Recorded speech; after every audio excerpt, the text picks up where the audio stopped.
Hello friends, welcome to Hema Rao kitchen. இன்றைக்கி நம்ம பார்க்க போகிறது ஒரு வெஜ் மக்ரோனி தாங்க பண்ண போகிறேன். இந்த பாருங்க, நான் மக்ரோனி பேக்கெட் எடுத்து வச்சுருக்கேன். மக்ரோனி இது வந்து 400 கிராம் இருக்குங்க. சரிங்களா, வாங்க இப்போ நம்ம அதுக்கு தேவையான பொருட்கள்லாம் பார்த்துக்கலாம். வீடியோக்குள்ளே போயிடலாம். நான் சுடுதண்ணி வச்சுட்டேங்க, ஸ்டவ் பற்ற வச்சாச்சு. தண்ணியும் கொதிக்க போகுது. இப்போ நம்ம மக்ரோனியை போட்டுடலாம் அதில் வேகிறதுக்கு. சரிங்களா, அதுக்கு தேவையான உப்பு போட்டுடுறேன். மக்ரோனியும் போட்டுறேன், ஏன்னா தண்ணி கொதிக்க போகுது. அது ஒரு 4 பேருக்கு சாப்பிட்ணுன்னா ஒரு பேக்கெட் 400 கிராம் சரியாக இருக்குங்க. அது பாயில் ஆகட்டும். இப்போ நான் அதுக்கு தேவையான தக்காளி ஒரு 1/2 கிலோ எடுத்து வச்சுருக்கேங்க. அதுக்கு பாருங்கள், உதிரி உதிரி அப்படியே நிற்குது. இது அப்படியே நிற்கும். நம்ம என்ன பண்ணோம், முன்னாடியே சுடுதண்ணில் எண்ணெய் ஊற்றுறதுனால அது திரும்பி நீங்கள் வடிகட்டி என்ன தான் பண்ணாலும் அது ஒட்டிக்கும். இப்போ இந்த மாதிரி பண்ணிங்கன்னா இது ஒரு நம்ம சமைக்கிற வரலும் கூட 4 ஹவர் வரலும் கூட இது அப்படியே உதிரி உதிரியாக நல்லாயிருக்குங்க. சரிங்களா, இந்த மாதிரி பண்ணி பாருங்கள் ஒரு டைம், சூப்பராக இருக்கும். சரிங்களா, ஒட்டாது. சரி, இப்போ நான் வெஜ்ஜெல்லாம் கட் பண்ணிவிட்டு உங்களுக்கு நம்ம மசாலா செய்ய ரெடி பண்ணலாங்க. இப்போ நான் வெஜ்ஜெல்லாம் கட் பண்ணிட்டேங்க பொடிசாக. சரிங்களா, இப்போ நம்ம எண்ணெய், நான் வந்து கனோலா ஆயிலில் தாங்க செய்ய போகிறேன். நீங்கள் வந்து வேணால் பட்டர் கூட இதில் பாதி எண்ணெய் பாதி பட்டர் ஆட் பண்ணிக்கலாம். சரிங்களா, ஆனால் நான் வெறும் ஆயிலில் தாங்க இன்றைக்கி செய்ய போகிறேன். இப்போது கொஞ்சமாக எண்ணெய் விட்டு இந்த வெஜ்ஜெல்லாம் நம்ம வதக்கலாம். எண்ணெய் சூடாகட்டுங்க. எண்ணெய் சூடாக எடுத்து நம்ம கொஞ்சம் வெங்காயம் போட்டுப்போம். மீதி வந்து தக்காளி பண்ணும்போது தக்காளியில் சேர்ப்போங்க. அதுக்கப்புறம் இந்த பீன்ஸ் போட்டுக்கலாம். ஒரு 1/2 கப்பு இந்த கார்ன் போட்டுக்கலாம்.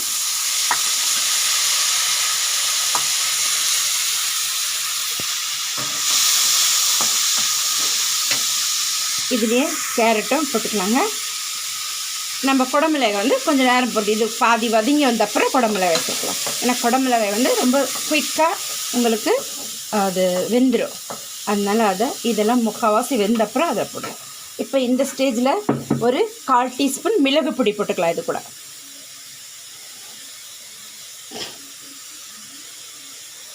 அப்புறம் இந்த வெஜ்ஜுக்கு தேவையான நம்ம கொஞ்சம் உப்பு சேர்த்துக்கலாம்.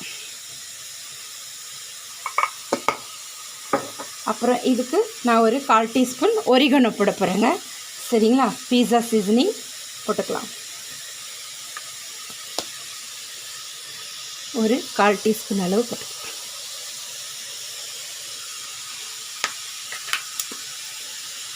இதை மிக்ஸ் பண்ணிக்கலாம். இது குழந்தைங்களுக்கு நீங்கள் லஞ்சில் பேக் பண்ணி அனுப்பலாம், ரொம்ப விரும்பி சாப்பிடுவாங்க. அப்புறம் இது பிரேக்ஃபாஸ்ட் கூட நீங்கள் கொடுக்கலாம் குழந்தைங்களுக்கு. இல்லைன்னா ஈவினிங் அவங்க ஸ்கூல்லேருந்து வந்த அப்புறம் ஒரு ஸ்நாக்ஸ் மாதிரி கூட ஈவினிங்கில் கூட செஞ்சு கொடுக்கலாம். ரொம்ப விரும்பி சாப்பிடுவாங்க குழந்தைங்க. இந்த காலத்து குழந்தைங்களுக்கு இட்லி தோசை பூரியை விட இந்த மாதிரிலாம் பண்ணி கொடுத்தா ரொம்ப விரும்பி சாப்பிடுவாங்க. நம்ம வீட்டிலே பண்ணி கொடுத்தோன்னா வீட்டில் எந்த ஒரு இதுவும் இல்லாத கெமிக்கல்லாம் இல்லாத நம்ம பண்ணி கொடுப்போம். அதனால் வீட்டில் முடிஞ்ச அளவு வீட்டில் செஞ்சு கொடுங்க. இந்த மாதிரிலாம் டிஃப்ரெண்ட்டாக தாங்க இந்த காலத்தில் குழந்தைங்க விரும்புகிறாங்க. அதனால் குழந்தைங்களுக்கு ஏற்ற மாதிரி நம்ம செஞ்சு கொடுப்போங்க. சரிங்களா, இது நல்லா வதங்கட்டும். இப்போ நம்ம பார்க்கலாம். நம்ம இப்போ இதில் எண்ணெய் ஊற்றணும், கொஞ்சம் வெங்காயம், மீதி வெஜ்ஜெல்லாம் போட்டோங்க. அப்புறம் 1/4 டீஸ்பூன் மிளகு பொடி, உப்பு, அப்புறம் அதுக்கு தேவையான இந்த ஒரிகனோ மசாலா நம்ம போட்டிருக்கோம். சரிங்களா, ஒரு 1/4 டீஸ்பூன் இது போட்டிருக்கேன். இது வந்துதான் இல்லைன்னு இருந்தாலும் நான் உங்களுக்கு திருப்பி காட்டுறேன். பீஸா ஒரிகனோ. சரிங்களா, இது ஒரு 1/4 டீஸ்பூன் போட்டால் சூப்பராக மனமாக இருக்குங்க. அதனால தான் சொல்லுங்கள், திருப்பி உங்களுக்கு காட்டினேன். சரி, இது வந்து பாதி முக்கால்வாசி வெந்துடுத்துங்க. இந்த டைமில் நம்ம குடமிளகாயும் சேர்த்துக்கலாம். இப்போ இது கொஞ்சம் வதங்கிட்டோங்க, ஒரு 2 நிமிஷம் பார்க்கலாம். இப்போ அது வதங்கிறதுக்குள்ளே நம்ம தக்காளி அரைச்சிட்டு வந்துடலாங்க. நான் கட் பண்ணி தக்காளி அரைச்சிட்டு வந்துடுறேன் நல்லா மையா.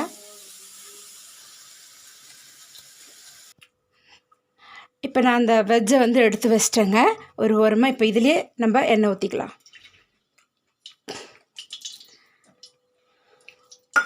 இன்னும் கொஞ்சம் எண்ணெய் ஊற்றிக்கலாம்.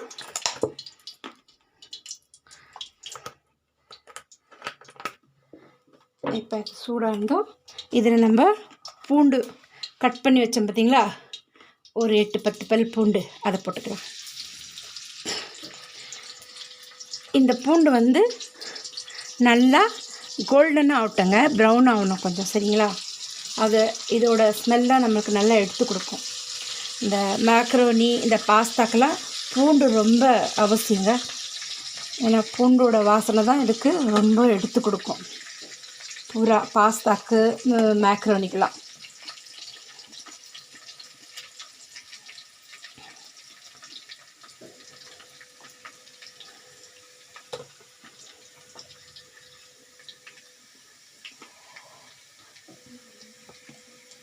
இப்போ அது வெங்காயம் நம்ம போட்டுக்கலாம் கொஞ்சம். நான் ஒரு 3 வெங்காயம் எடுத்து வச்சேன். கொஞ்சம் இந்த வெஜ்ஜு கூட போட்டேன், பாதி இதில் போட்டேன். இப்போ இது வதங்கிட்டங்க, பார்க்கலாம். பாருங்கள், பூண்டு வந்து நல்லா கோல்டன் பதத்துக்கு வந்துடுது, வெங்காயம் கண்ணாடி பதத்துக்கு வந்தது. பஸ் போதுங்க. இந்த ஸ்டேஜில் நம்ம 1 டீஸ்பூன் நான் வந்து காஷ்மீர் மிளகாய் பொடி போடுறேங்க, சரிங்களா? ஏன்னா ஆல்ரெடி நம்ம 1/4 டீஸ்பூன் மிளகு பொடி வேறு போட்டிருக்கோம், காரம் சரியாக இருக்குங்க. இதில் நம்ம பாஸ்தா மசாலா வேறு சேர்ப்போம், அதனால் நீங்கள் வந்து மஞ்சப்பொடி வேணும்னா நீங்கள் போட்டுக்கங்க, நான் போட போகிறதில்ல, சரிங்களா? ஏன்னா இந்த கலர் தான் நல்லாயிருக்கும் இதுக்கு, அதனால் ரெட் கலராகவே விட்டுடலாம் அப்படின்னு விட்டுட்டேன். இப்போது தக்காளி, அரைச்சி வச்ச தக்காளியும் ஊற்றிக்கலாங்க. இப்போ இந்த ஸ்டேஜில் இந்த தக்காளிக்கு வேண்டிய உப்பை நம்ம போட்டுடலாம். உப்பு பார்த்து போட்டுக்கோங்க, ஏன்னா நம்ம வெஜ்லேயும் போட்டிருக்கோம், அதே மாதிரி போடணும். இதே மாதிரி தக்காளியும் போட்டு இப்போ இதை நல்லா சுருண்டி வதங்கி வரணுங்க, நல்லா சுண்டி, சரிங்களா? அப்போ நீங்கள் என்ன பண்ணணும், இதில் நான் வந்து தக்காளியில் 1 ட்ராப் கூட தண்ணி விடலை, எதுலேயுமே தண்ணி விடலை. நம்ம இதையும் ட்ரையாக பாயில் பண்ணி எடுத்து வச்சுருக்கோம், இதுவும் நல்லா வதக்கி வச்சுருக்கோம். தக்காளியும் அரைச்சி இதில் 1 ட்ராப் கூட தண்ணி விடலை. இது நல்லா நான் வதங்கி வரட்டாங்க, நம்ம பார்க்கலாம், சரிங்களா? இப்போ மூடி போட்டு நான் வச்சிடுறேன். பாருங்கள், நல்லா சுருண்டு வந்துடுத்து. நான் அப்பப்போ செக் பண்ணினே இருந்தேங்க, இந்த மாதிரி தடவி விட்டுக்கிட்டே இருக்கணும். ஒரு 8 நிமிஷம் ஆச்சுங்க இது சுருண்டு வர்றதுக்கு. சுருண்டு வந்துட்டு இப்போது இந்த நேரத்தில் நம்ம இதில் ஒரு டேபிள் ஸ்பூனு பாஸ்தா மசாலா இருக்கும் பாருங்கள், பேக்கெட்டில் விற்கும், அது நான் வாங்கி வச்சுருக்கேன், அது போட்டு 1 டேபிள் ஸ்பூன், சரிங்களா?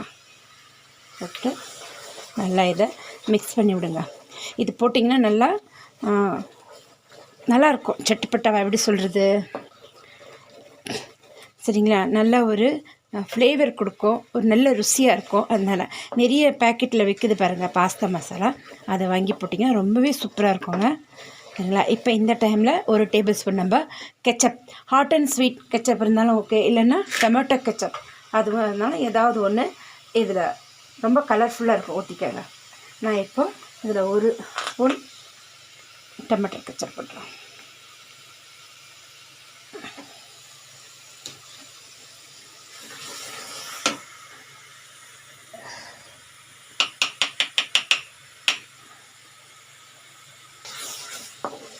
டொமேட்டோ கெச்சப்பும் போட்டாச்சுங்க.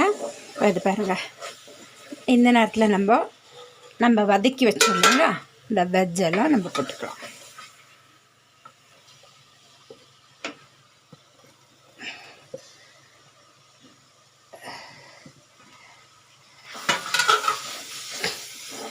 அதையும் ஒரு கிண்டிப்போங்க.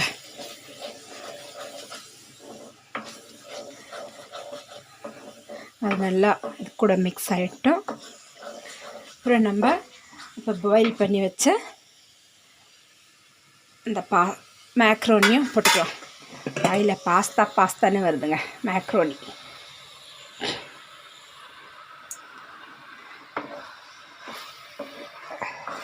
பாருங்கள், இந்த கிரேவி நம்ம 1/2 கிலோ தக்காளி எடுத்தோம் இல்லைங்களா, அதுக்கு 1/2 கிலோ தக்காளி சரியாக இருக்குங்க. நீங்கள் கம்மியாக பண்ணுன்னா ஒரு 200 கிராம் பண்ணுன்னா நீங்கள் என்ன பண்ணுங்கள், ஒரு 200 கிராம் தக்காளி போட்டுங்க. இதை அப்படியே பாதி பண்ணிக்கோங்க எல்லாத்தையும், சரிங்களா?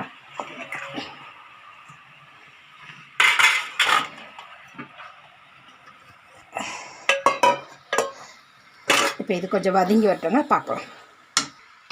பாருங்கள், நல்லா கிளறியாச்சு. இப்போ எல்லாத்தையும் நல்லா மிக்ஸ் ஆகிடுச்சு பாருங்கள், அந்த வெஜ்ஜு தக்காளி எல்லாம். இப்போ இந்த ஸ்டேஜில் நம்ம உப்பு பார்த்துக்கணும், மெயினான இது அதுதாங்க, உப்பு பார்த்துக்கோங்க.